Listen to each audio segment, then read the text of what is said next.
தேவனால் பயன்படுத்தப்பட்ட பாத்திரம். அவர் இயேசு கிறிஸ்து பெருகவும் நான் சிறுகவும் வேண்டும். யோவான் 3:30. தலைப்பு: பொறுப்பு மிகுந்த வாழ்வு. இன்றைய தேவ மனிதர் தீமோத்தேயு. மண்ணில் பிறந்தது கிபி 17ஆம் ஆண்டு.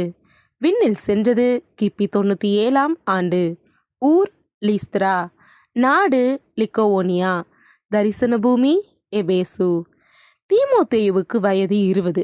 இளம் பிராயம். உலக ஆசாபாசங்கள் உள்ளத்தில் ஒட்டிக்கொள்ளும் வயது இது.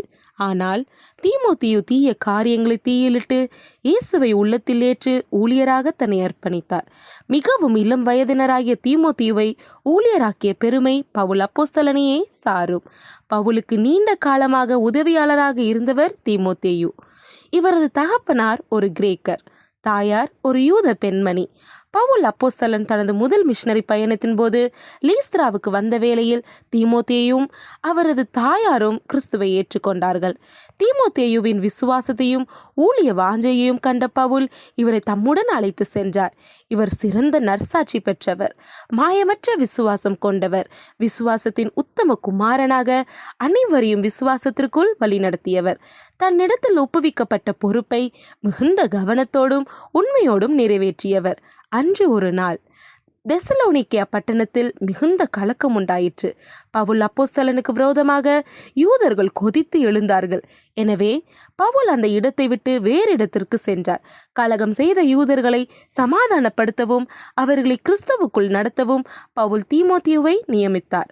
ஆண்டவரின் துணையோடு மிகவும் நேர்த்தியாக கலகத்தை சீர்படுத்தினார். இதனால் பவுலால் எனக்கு பிரியமும் கர்த்தருக்குள் உண்மையும் உள்ள என் குமாரன் என்று பாராட்டப்பட்டார்.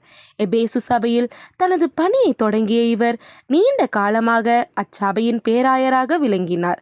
புற மதத்து நம்பிக்கை புறமுதுகு காட்டி ஓட புது மனிதர்களாக மாற்றப்பட்டனர் அந்நாட்டு மக்கள். ஆயினும் தீய சக்திகளின் நாச வேலை அவரை சூழ்ந்து கொள்ள அவர் மீது தடிகளையும் கற்களையும் வீசினார்கள். நல்ல போராட்டத்தை போராடிய தீமோத்தேயு பவுல் அப்போஸ்தலனை போன்றே இரத்த சாட்சியாகவே மரித்தார்.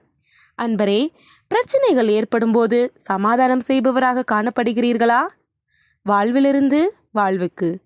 கடவுளுடைய வாகனங்களின் வெற்றி பயணத்தை தடைகள் எவையும் தடுக்க முடியாது என்கிறார் ஹானா ஸ்மித்.